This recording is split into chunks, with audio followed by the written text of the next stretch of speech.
Herkese merhaba arkadaşlar, hoş geldiniz. Bugün sizlere enflasyonda nasıl para kazanılır, kredi kartıyla ya da krediyle biliyorsunuz yatırım yapmak yasak fakat legal yollarla nasıl yatırım yapabiliriz? Bunlardan bahsedeceğim. Çok önemli bilgiler vereceğim. Lütfen devam etmeden önce abone olup bana destek olmayı unutmayın. Videomu beğenmeyi de unutmazsanız sevinirim. Şimdi geçelim. Evet arkadaşlar, biliyorsunuz enflasyonda Türk lirası, yani siz eğer Türkiye'deyseniz tabii ki yerli para cinsiniz ciddi şekilde değer kaybediyor. Bunu önlemek için ne yapmak lazım?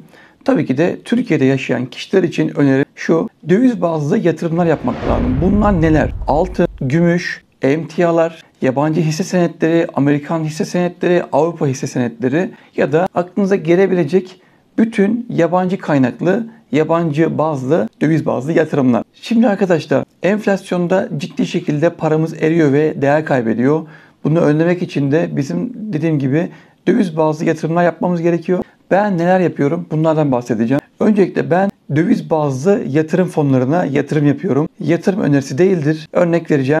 Petrol fonu var mesela, AES kodlu, yay, AFT kodlu fonlar var. Bunlar teknoloji fonları. Bunları aldığınız zaman arkadaşlar ciddi şekilde kazanç sağlıyorsunuz. Nasıl kazanç sağlıyorsunuz? Örnek vereceğim. Biliyorsunuz coinlerle aranızda ilgilenenler varsa coinlerin bir artışı vardır. Değer kazanırsınız. Bir de dolar bazlı yatırdığınız için dolar arttıkça da coin artmasa bile para kazanırsınız. Bu fonları aldığınız zaman dolar artsa da para kazanıyorsunuz. Fonların kendi değeri artmasa da aynı zamanda hem fonlar da artsa zaten çifte kavrulmuş bir kazanç elde ediyorsunuz. İki taraflı. Benim almış olduğum fonlar genellikle %70-80 civarında yabancı döviz bazlı yatırım fonlarıdır. Aynı zamanda biliyorsunuz anlatıyorum, fiziki olarak altın veya işte fon olarak da gümüş tutuyorum. Çünkü ben şu anda iki taraftan da para kazanmayı istediğim için ve bunun da en büyük sebebi benim kendi öngörüm ve bütün takip ettiğim ekonomistlerin de öngörüsü, dolar hala baskılandığından dolayı şu anda ucuz kaldı.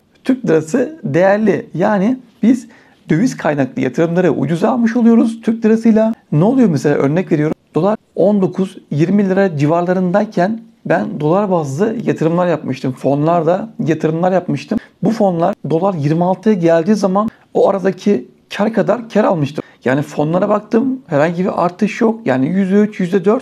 Fakat ben bir baktım, yani ortalama değerde %25, 30, 35 kar veren fonlar oldu. Yani o yüzden demek istediğim, fon olabilir. Direkt siz hisse senedi olarak kendinize alabilirsiniz. Bunları bu şekilde yatırım yaptığınız zaman ciddi şekilde kazanç elde ediyorsunuz. Peki diyelim ki biz kredi kartıyla yatırım yapıyorduk, değil mi?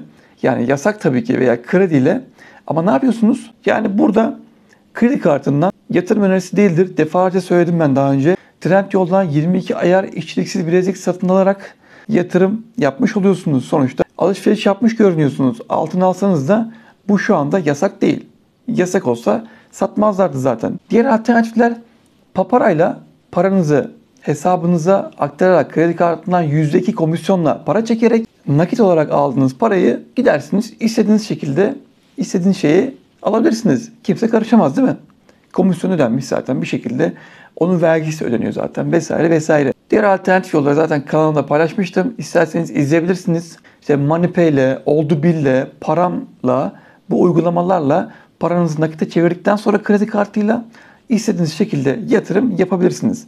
Buna hiçbir şey engel değil. Daha öncesinde biliyorsunuz 1.36 olan kredi kartı faizleri şu anda ciddi şekilde arttı. İşte 1.91'de 2 küsürlere çıktı.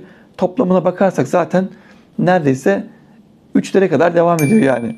Fakat benim şöyle bir kendimin bir öngörüsü, bir fikri var. Bu nedir? Şimdi zaten siz var olan yatırımlarınız varsa, örnek veriyorum, diyelim ki kredi konut almışsınızdır. Onun parasını da kredi kartıyla almışsınızdır veya işte krediyle çekmişsinizdir. Neyse, bunlar zaten kredi sabit kalıyor. Ama siz kredi kartıyla diyelim ki aldıysanız, işte ne yapmışsınızdır? Parayı çekmişsinizdir veya dediğim gibi legal yollarla altın almışsınızdır, gümüş almışsınızdır. Bunlar değerlenirken farklı yatırımlarla değerlendirmişsinizdir. Şimdi bunlardan biz vazgeçecek miyiz? Ben olsam vazgeçmezdim. Yatırım önerisi değildir tabii ki de. Çünkü neden? Ya zaten şu anda en düşük getiri veren işte fon olsun, altın olsun, diğerleri olsun zaten aylık %10-11 getiri sağlıyor. Kredi kartı faizi kaç? 3. 3,5 olsun, çok problem değil. 6,5 karımız var, değil mi? Yani yıllık olarak değerlendirdiğimiz zaman şu anda hadi %40-50'lere tekabül ediyorsa zaten Biz %10 kar alsak 12 ayda %120. Aslında bizim olmayan parayla biz yine bu parayı değerlendirip de yatırım olarak kullanırsak uzun vadede 12 ayda ya da işte daha uzun vadede ciddi kazançlar elde edebiliyoruz. Yani şu an bu sistem hala devam ediyor. Ben yapmaya devam ediyorum. Hala asgari ödeyip paraya çekip tekrar o parayı değerlendiriyorum. Yani tabii ki siz de kendinize uygun olan şekilde değerlendirirsiniz. Fakat benim için şu anda hala cildop diyebilirim. Müthiş karlı diyebilirim. Devam ediyorum. Kesinlikle bırakmıyorum. Çünkü neden? Hem geçindirmekte olduğum bir ailem var. Hem bu şekilde geçimimi sağlıyorum. İnsanlar çok kötü durumda. Ya işte keşke siz bu uygulamayı tanıtmasaydınız da, paparayla ilgili konuşuyorum. Ben parayı çevirip kiramı ödüyorum ya, niye böyle bir şey yaptınız diyorlar. Tabii ki insanların durumu bir şekilde şu anda çok kötü. Herkes bir şekilde yatırım yapıyor, hayatını geçindirmeye çalışıyor. Kredi kartı harcamaları ciddi şekilde yüksek durumda. Ne yapacağız? Biz devam edeceğiz tabii ki de. Biz sonuçta böyle bir paramız, örnek veriyorum, diyelim ki siz ne yaptınız? Seyahate gittiniz, işte telefon aldınız, başka ihtiyaçlarınız vardı, bunları karşıladınız. Ne yapacaksınız? Cebinizde para yok.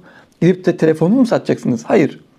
O yüzden asgari ödeyip tekrar parayı çekmek benim için şu anda hala mantıklı, hala bedava. Umarım aksi bir durum olmaz da yatırımlarımız değerlenirken bunlardan vazgeçmiş olmayız. Bundan dolayı da arkadaşlar ben devam edeceğimi bildirmek istiyorum. Siz de size uygun olan şey varsa devam edersiniz veya etmezsiniz, size kalmış.